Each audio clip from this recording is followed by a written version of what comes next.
같이 한번 기도합시다. 사랑하는 하나님께서 은혜를 더하여 주시고 능력을 더하여 주셔서 감사를 드립니다. 사랑하는 주님, 주님께서 우리의 삶의 주인 되시고 주님이 우리의 삶의 능력이 되셔서 하나님, 우리가 살아가는 삶의 하루하루마다 주님의 사랑으로 다 붙들어 주시니 감사를 드립니다. 주님이 우리의 삶의 주인이 되어주시는 그 모든 과정들 속에 내가 내 인생의 모든 문제를 다 책임지지 않아도 되기 때문에 하나님, 우리의 삶에 경험되는 그 담대함과 자유를 하나님의 매일매일 경험할 수 있도록 주님 도와주옵소서. 주님이 우리의 삶의 주인 되신다. 하나님 이거 분명히 딱 붙들고 하나님 안에서 더 큰 기쁨과 더 큰 능력과 더 큰 은혜로 하나님 우리의 하루를 채워갈 수 있는 하나님의 사람들이 되게 하여 주옵소서. 우리의 주님이 되어주셔서 감사합니다. 하나님 모든 말씀 우리 주님 예수님 이름으로 기도합니다. 아멘. 오늘 우리가 함께 묵상할 말씀은 마태복음 24장 15절부터 28절까지의 말씀입니다. 마태복음 24장 15절부터 28절까지의 말씀입니다. 우리 같은 목소리를 함께 읽습니다. 시작. 그러므로 너희가 선지자 다니엘이 말한 바 멸망의 가증한 것이 거룩한 곳에 선 것을 보거든 읽는 자는 깨달을진저 그때에 유대에 있는 자들은 산으로 도망할지어다. 지붕 위에 있는 자는 집 안에 있는 물건을 가지러 내려가지 말며 밭에 있는 자는 겉옷을 가지러 뒤로 돌이키지 말지어다. 그날에는 아이 뵌 자들과 젖먹이는 자들에게 화가 있으리로다. 너희가 도망하는 일이 겨울에나 안식일에 되지 않도록 기도하라. 이는 그때에 큰 환란이 있겠음이라. 창세로부터 지금까지 이런 환란이 없었고 후에도 없으리라. 그날들을 감하지 아니하면 모든 육체가 구원을 얻지 못할 것이나 그러나 택하신 자들을 위하여 그날들을 감하시리라. 그때에 사람이 너희에게 말하되 보라 그리스도가 여기 있다 혹은 저기 있다 하여도 믿지 말라. 거짓 그리스도들과 거짓 선지자들이 일어나 큰 표적과 기사를 보여할 수만 있으면 선택한 자들도 미혹하리라. 보라 내가 너희에게 미리 말하였노라. 그러면 사람들이 너희에게 말하되 보라 그리스도가 광야에 있다 하여도 나가지 말고 보라 골방에 있다 하여도 믿지 말라. 번개가 동편에서 나서 서편까지 번쩍임같이 인자의 임함도 그러하리라. 죽음이 있는 곳에는 독수리들이 모일 것이니라. 아멘. 오늘의 말씀의 이야기의 시작, 그 시작점은 1절부터 3절까지의 말씀에서 시작을 했던 겁니다. 어제 우리가 나누지 못했던 1절부터 3절에서는 이렇게 말합니다. 예수께서 성전에서 나와서 가실 때에 제자들이 성전 건물을 가리켜 보이려고 나오니 대답하여 이르시되 너희가 이 모든 것을 보지 못하였느냐? 내가 진실로 너희에게 이르노니 돌 하나도 돌 위에 남지 않고 다 무너뜨려지리라. 예수께서 감람산 위에 앉으셨을 때에 제자들이 조용히 와서 이르되 우리에게 이르소서 어느 때에 이런 일이 있겠사오며 또 주의 임하심과 세상 끝에는 무슨 징조가 있사오리까? 라고 이야기하는 말씀에서부터 시작하는 이야기가 이제 이어서 오늘의 말씀까지 오고 있는 겁니다. 지금 예수님과 제자들의 화두는 어디서 시작됐냐면 성전에서 시작이 됐습니다. 성전에서 예수님은 제자들에게 이 성전이 돌 하나도 돌 위에 남지 아니할 것이다 라고 이야기하시고 이게 다 무너질 거다 라고 이야기를 하시니까 제자들이 그게 도대체 언제 일어나는 겁니까? 라고 질문을 함과 동시에 또 뭐도 이야기를 하나 하면 주님의 재림 그리고 세상 끝날의 징조 이런 거에 관한 이야기도 함께 질문을 하였습니다. 아마도 제자들은 성전이 파괴되는 것, 성전이 무너지는 것이 아마 마지막 때하고 연결이 될 것이다 라고 생각을 했던 것 같습니다. 그래서 오늘의 본문은 크게는 두 가지의 이제 비전으로 우리에게 보여주고 있는데 이 24장 전체 본문은 크게 두 가지의 비전으로 보여주고 있는데 첫 번째는 이제 주후 70년에 예루살렘이 멸망을 하거든요. 주후 70년에 멸망하는 그 예루살렘, 그 멸망함과 동시에 무너지는 성전, 이제 그것에 대해서 일차적으로는 초점이 맞추어져 있고, 그리고 그 초점에서부터 이제 마지막 때 일어날 일, 이 두 가지의 초점을 함께 포함을 하고 있는 게 바로 이 말씀이다 라고 생각을 하시면 되겠습니다. 그래서 여기 나오는 이야기가 모두가 다 역사의 종말에 일어날 일이다 라고 생각을 하실 필요는 없고요. 주 70년에 일어날 일과 역사의 종말에 일어날 일, 이거 두 가지가 함께 들어와 있는 이야기다라는 것을 여러분이 생각을 하시고 보시면 되겠습니다. 15절은 오늘의 말씀은 이렇게 말합니다. 그러므로 너희가 선지자 다니엘이 말한 바 멸망의 가증한 것이 거룩한 곳에 선 것을 보거든 읽는 자는 깨달을진저라고 이야기합니다. 여기서 말하는 선지자 다니엘이 말한 바 멸망의 가증한 것이 거룩한 곳에 선 것을 보거든. 이 선지자 다니엘은 굉장히 오래전의 사람이었잖아요. 그렇죠? 이제 오래전에 이제 살았던 사람이고, 페르시아 때 사람이고, 바벨론을 거쳐서 페르시아 때까지 살았던 사람이 바로 이 다니엘이라는 사람이었는데, 이 다니엘이라는 사람이 하나님 앞에서 이제 꿈을 봤습니다. 환상을 받습니다. 환상을 받고 예언을 받는 과정 속에서 하나님이 묵시의 예언을 허락해 주시는 과정에서 이 멸망의 가증한 것이 거룩한 곳에 선 것, 이것에 관한 메시지를 던집니다. 그리고 이 이야기는 언제 성취되나 하면 주전 200년 정도에, 이 그리스가, 이제 그리스 지역에 있던 셀류커스라는 왕조가 이제 예루살렘을 그거 하면서 이렇게 핍박을 하면서 안티오코스의 비판에 사실 중요하진 않지만 어쨌든 그 사람이 이제 예루살렘을 핍박하면서 실제로 그 일이 이루어집니다. 멸망의 가증한 것이 거룩한 곳에 서게 됩니다. 멸망의 가증한 것이라고 이야기하는 것은 제우스상을 이야기를 하는 거고요. 그때 당시에 그리스에서 가장 최고신이었던 제우스상을 이야기를 하는 거고요. 그 제우스상이 거룩한 곳에 하나님의 성전의 지성소에 딱 들어가는 것을 유대 사람들은 그때 보게 됩니다. 그래서 제우스상이 하나님의 지성소에 세워지는 것, 그리고 그곳에 있던 모든 것들이 파괴되는 것, 그걸 사람들은 보았었지요. 그리고 그 지성소 그리고 성소 모든 것들이 당시의 유대인들은 굉장히 부정하다고 생각을 하던 돼지피로 이렇게 다 더럽혀지는 것, 이제 이런 것들을 그때 당시에 경험하게 됩니다. 그래서 이 멸망의 가증한 것이라고 이야기하면 이방 신상을 이야기를 하는 겁니다. 이방 신상이 거룩한 곳 하나님의 전에 선 것을 보거든. 처음에 시작이 왜 성전에서부터 시작했다 그랬잖아요. 그렇죠? 그래서 그것을 보거든이라는 이야기를 하게 됩니다. 여기서 그러므로 멸망의 가증한 것이 거룩한 곳에 선다라는 이 말은 일반적으로 생각을 하면 이제 예루살렘이 성전이 더럽혀지고 파괴되는 것처럼 하나님을 극도로 모독하는 사건이 벌어지는 것, 이런 사건을 의미하고 있다고 보시면 괜찮을 것 같습니다. 하나님을 극도로 모독하는 사건들이 벌어지는 것을 너희가 보거든, 이제 이렇게 이야기를 하는 거예요. 그것을 보거든 이런 멸망에서 화를 당하지 않기 위해서 어떻게 해야 되느냐라는 걸 16절과 18절에서는 이렇게 이야기합니다. 그때 유대에 있는 자들은 산으로 도망할지어다.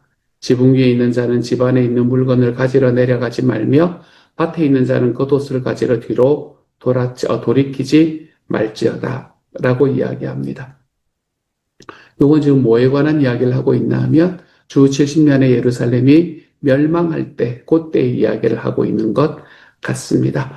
예루살렘의 파괴, 그때 당시 로마가 이제 유대교라는 것을, 유대인이라는 사람들을 굉장히 불온한 사람들로 이제 결정을 하고, 그리고 그들에게 들어와서 그들을 파괴시킬 때에 굉장히 급하게 파괴가 이루어졌거든요.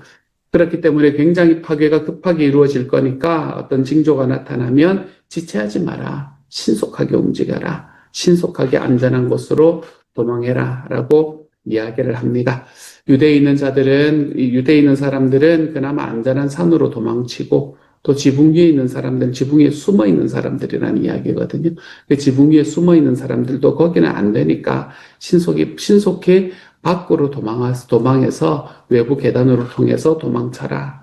겉옷을 입고 밭에서 일하던 사람들도 집에 들어가가지고 뭐 챙기려고 하지 말고 신속히 그 자리를 벗어나라 라고 이야기를 합니다.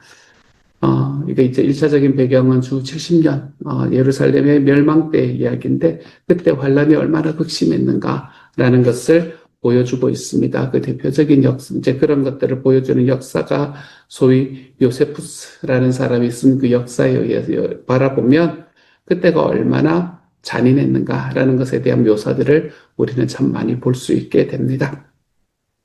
어쨌든 그 묘사들을 오늘의 본문은 한마디로 딱 이야기를 해주는데 그게 21절입니다. 이는 그때에 큰 환란이 있겠습니다. 창세로부터 지금까지 이런 환란이 없었고 후에도 없으리라. 그 정도의 놀라운 환란을 그것도 굉장히 급하게 당하게 될 것이다 라고 이야기를 하네요. 그래서 이제 그때 당시에 어떤 일이 일어났는가라는 것을 먼저 1차적으로 보여주고 그리고 그 일을 통해서 역사의 마지막에는 또 어떤 일이 일어날 것인가라는 것을 감을 잡도록 만들어주는 게 지금 예수님의 말씀입니다.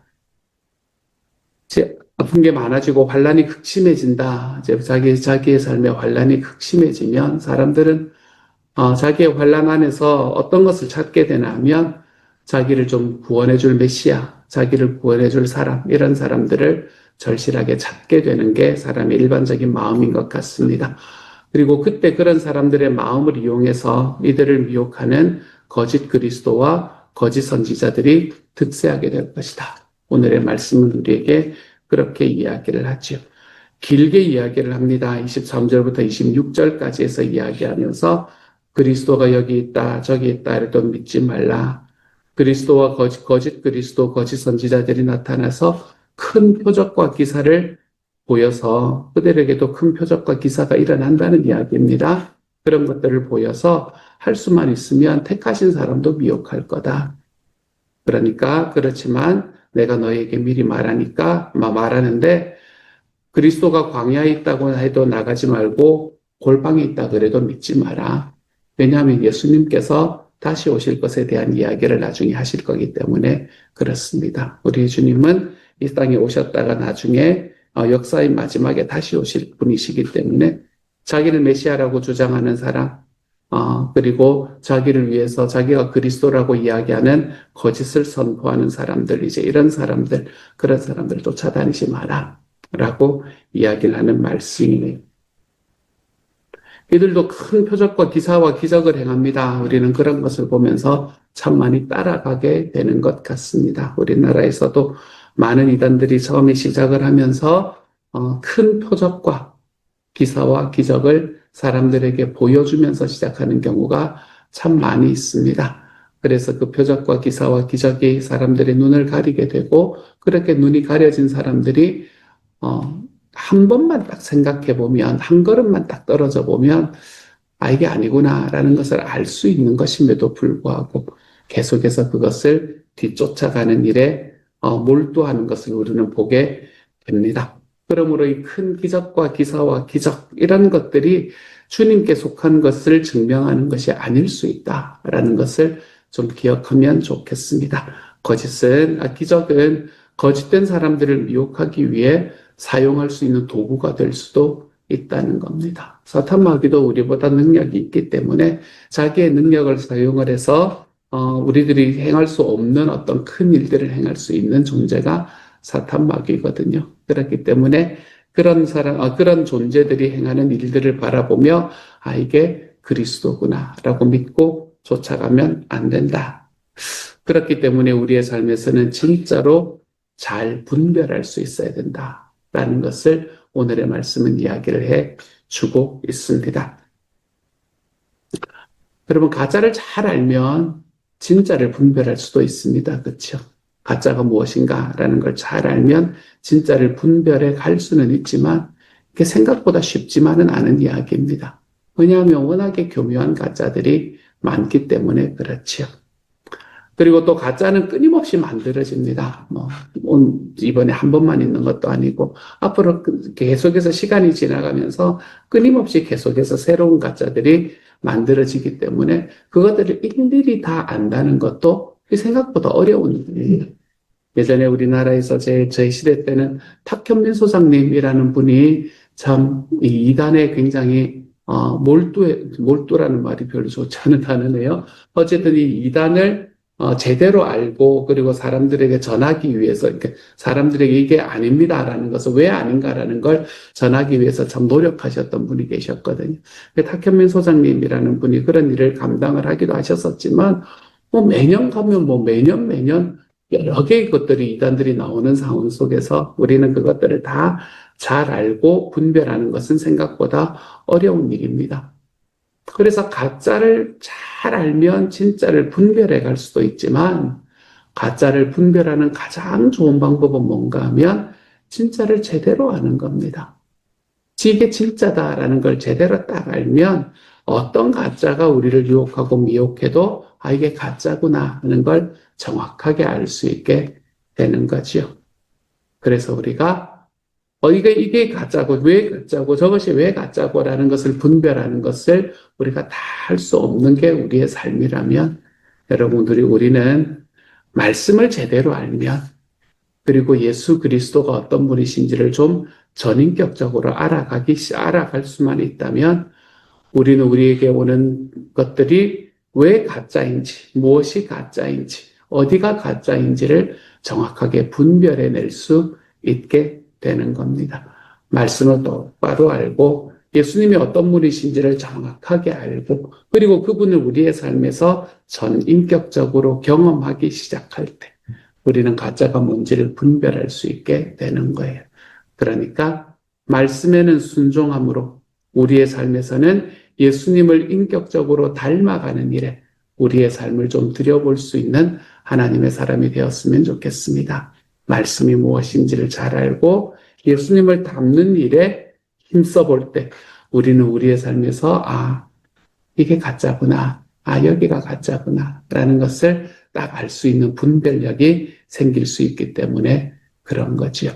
지금 이 시대는 많은 사람들이 지금이 말세구나 라고 이야기하는 시대를 우리는 살아가고 있습니다. 물론 5,000년 전, 6,000년 전 사람들도 세상의 말세라고 이야기를 했던 그 태블릿들이 나오기는 하지만 그럼에도 우리는 지금 우리 예수님께서 이 소위 소묵시록이라고 이야기하는 이런 이야기들에서 말씀하시는 일들이 지금 이 시대에 참 많이 벌어지는구나 라는 걸 우리가 눈으로 경험하는 시대를 살아가고 있습니다. 여러분 그럴 때일수록 진짜를 더 잘 아셔야 됩니다. 진짜 예수님이 우리에게 말씀하시고 그분이 우리가 닮아가라고 이야기하시는 길이 어디인지를 진짜 예수님의 모습이 어떤 모습인지를 좀 정확하게 알아가셔야 됩니다. 진짜 말씀이 어떤 이야기를 하는지를 좀 정확하게 알아가셔야 됩니다. 그래서 우리의 삶이 진짜를 정확하게 알므로 가짜를 분별해낼 줄 아는 사람. 내가 진짜를 정확하게 닮아감으로 내가 가짜를 분별해낼 수 있는 삶을 우리의 삶에서 경험할 수 있는 저와 여러분이 되어갈 수 있기를 우리 주님의 이름으로 축복합니다. 같이 한번 기도합시다. 사랑하는 하나님, 역사의 마지막에는 어떤 일이 올 것인가? 주 70년에 있는 그 성전이 실제로 무너지는 날에는 어떤 일이 올 것인가? 주님 이런 것들에 대한 이야기를 예수님이 말씀하십니다. 사랑하는 하나님, 그때는 이렇게 해라, 저렇게 해라 하는 이야기를 하는 과정에서 핵심적으로 그리스도가 여기 있다, 저기 있다 해도 쫓아다니지 마라. 기적과 이사가 일어나도 그것이 하나님께로부터 오지 않을 수 있다. 이렇게 이야기하시는 예수님의 말씀을 다시 한번 바라보게 됩니다.